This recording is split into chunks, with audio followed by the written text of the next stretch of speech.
تبعیضی به کابینه ورد داره از اینجا کی ماه ورد داره حرارت آتش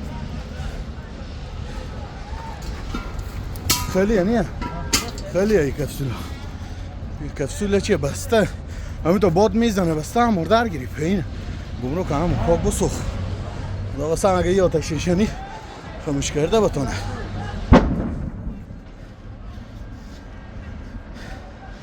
از که منتر پوتر داره بین دوستو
کنم